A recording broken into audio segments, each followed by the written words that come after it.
사티로스 또한 님페처럼 자연에 깃들어 사는 정령입니다. 사티로스는 그 남성형이라고 할 수 있습니다. 순수하고 아름다운 정령은 아니지만 서양의 미술가들은 사티로스를 즐겨 형상화했습니다. 그런데 이 셋은 다 호색한이었어요. 그 가운데서도 사티로스가 가장 욕정이 강한 존재로 묘사되곤 했습니다.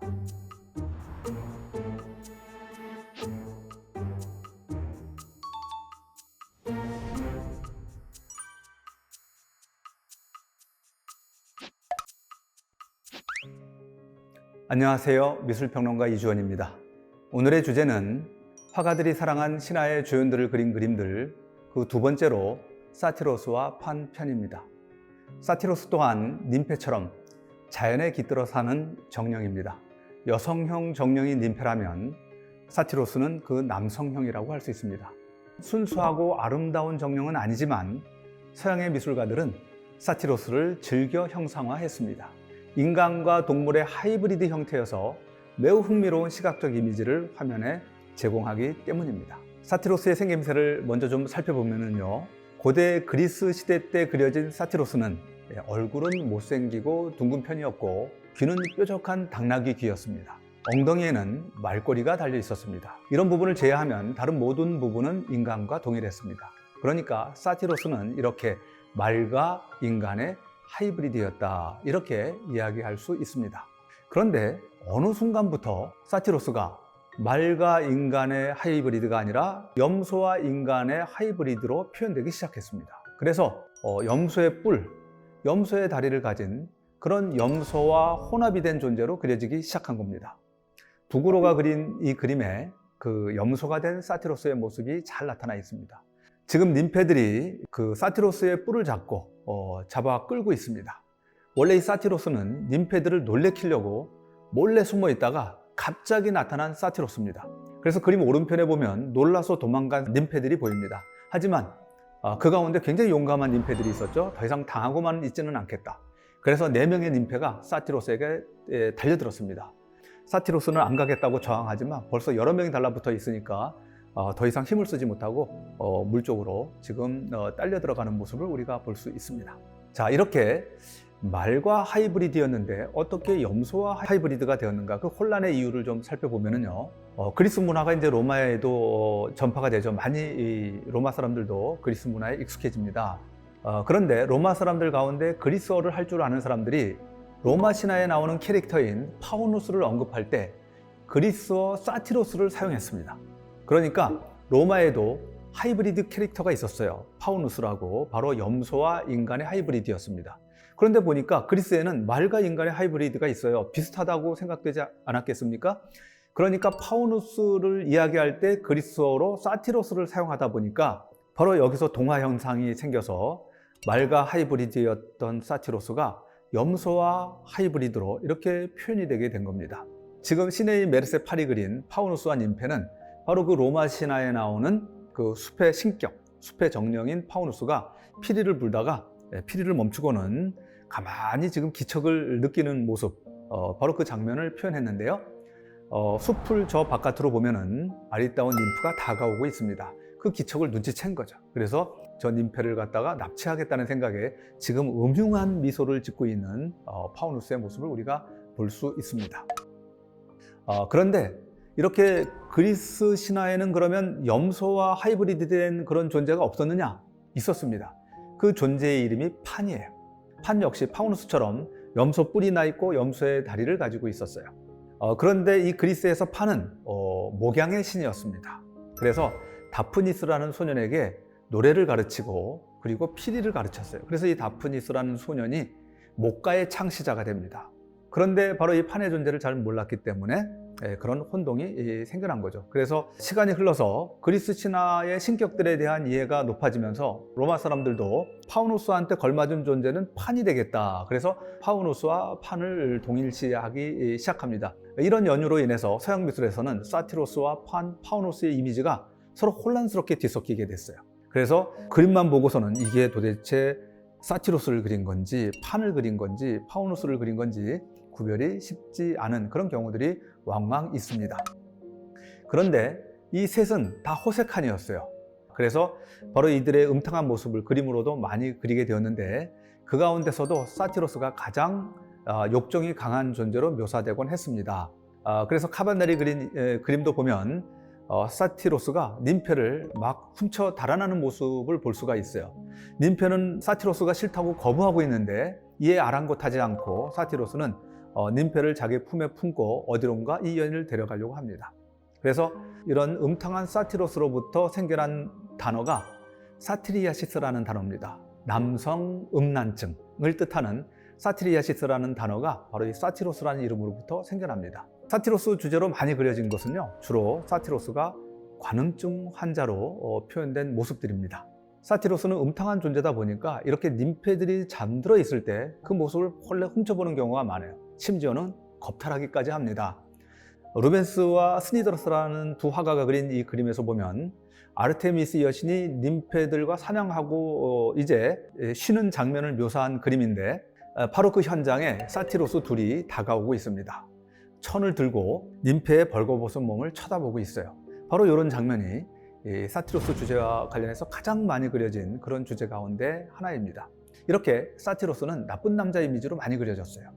이 그림은 이제 루벤스 홀로 그린 그림인데 아르테미스 여신과 님페들이 모여서 서로 어우러져 놀고 있는데 그 현장에 사티로스들이 지금 달려든 겁니다. 놀래서 님페들이 도망가고 사티로스는 그 뒤를 쫓아서 막 잡아채려고 하고 있어요. 아르테미스 여신이 분노하겠죠. 아르테미스 여신이 리더로서 이들을 지금 지키면서 같이 어우러져 놀고 있는데 이 현장을 습격한 겁니다. 화가 난 아르테미스 여신이 그림 오른편에 보면 창을 뽑아 들었어요. 그리고 사티로스를 겨냥하고 있습니다. 바로 이런 장면들이 서양화에서는 즐겨 그려진 사티로스 주제의 그림들입니다.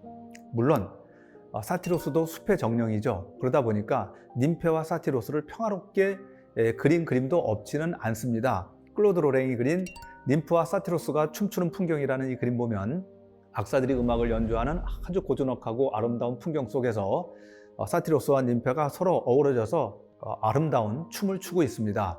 사실 이것은 화가들의 상상에 의한 그림의 장면이고요. 신화 이야기에서는 이런 장면들을 보기가 어렵습니다. 신화 이야기에서는 사티로스는 그저 님페들 놀래키고 쫓아다니고 이런 장면으로 많이 그려졌기 때문에 이런 목가적인 풍경을 그 신화 이야기 자체에서는 별로 보기 어렵죠. 하지만 화가들은 그들을 통해서 자연을 찬양하고 그 평화를 찬양하는 이런 그림들을 곧잘 그렸습니다.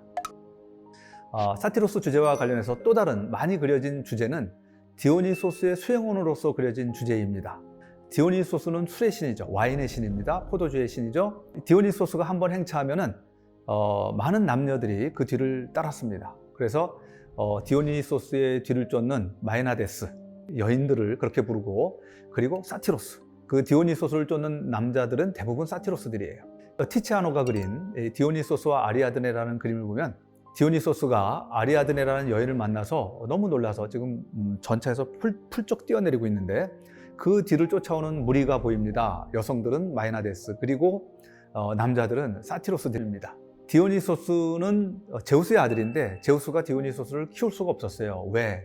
바람을 피워서 낳은 아들이니까. 그래서 제우스가 헤라 여신과 함께 이 아들을 키울 수가 없었습니다.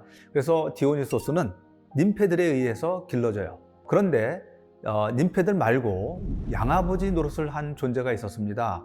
실레노스라는 존재예요. 실레노스는 사티로스였어요. 그래서 안톤 반 다이크가 그린 이 그림에 보면 술 취한 실레노스의 모습을 볼 수가 있는데 아주 그 풍채 좋은 마음씨 좋아 보이는 할아버지가 바로 실레노스입니다. 실레노스는 원래 나이든 사티로스를 다 아울러 불렀었는데 디오니소스의 양아버지가 실레노스다 보니까 그 다음부터는 실레노스 하면 이 디오니소스의 양아버지를 가리키는 말이 되어버렸습니다. 그래서 오비디우스가 쓴 변신 이야기에 보면 술에 취해서 비틀거리는 팔다리를 지팡이에 의지하거나 구부정한 당나귀 등에 아슬아슬하게 매달려 있는 노인네로 이렇게 묘사를 하고 있는데, 양아들이 술의 신이니까 얼마나 술을 많이 마시겠습니까?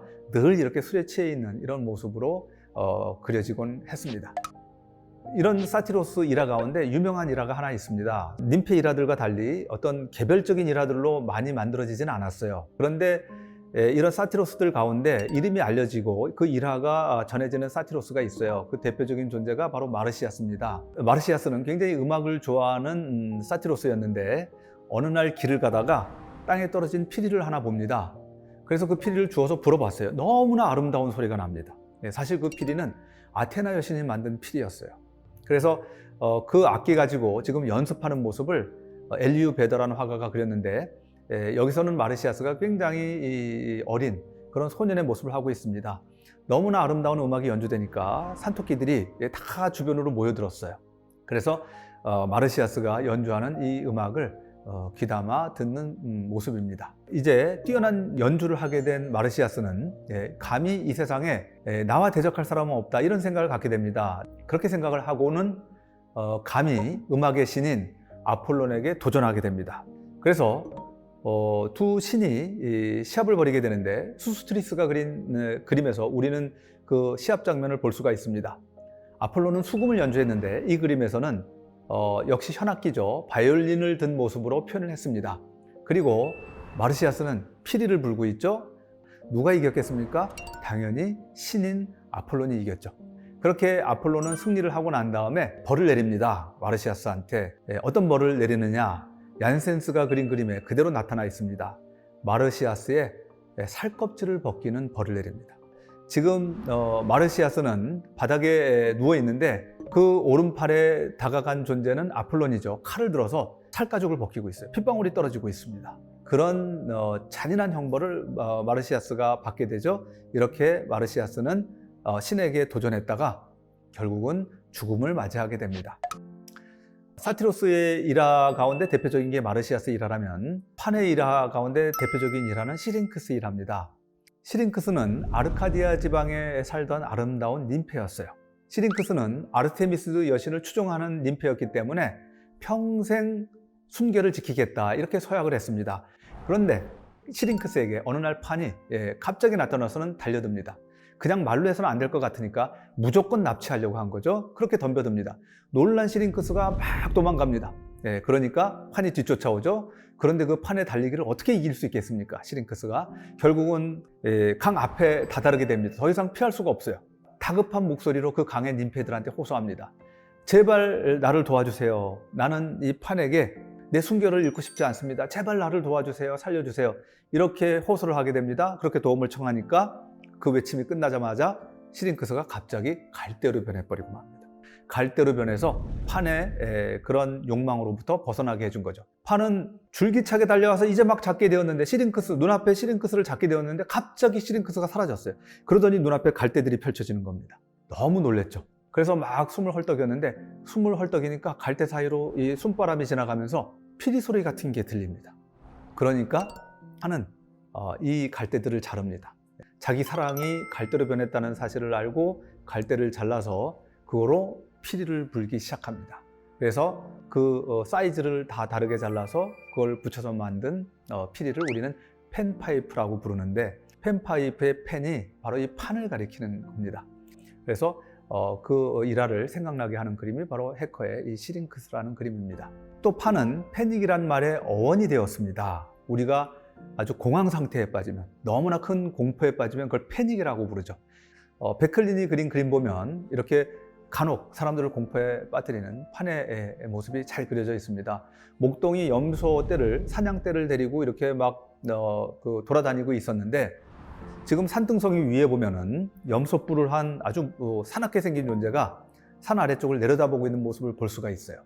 갑자기 나타나서 이 사냥들과 목동을 놀래킵니다. 그러니까 막 지금 목동도 막 사냥들도 막 도망가느라고 정신이 없어요.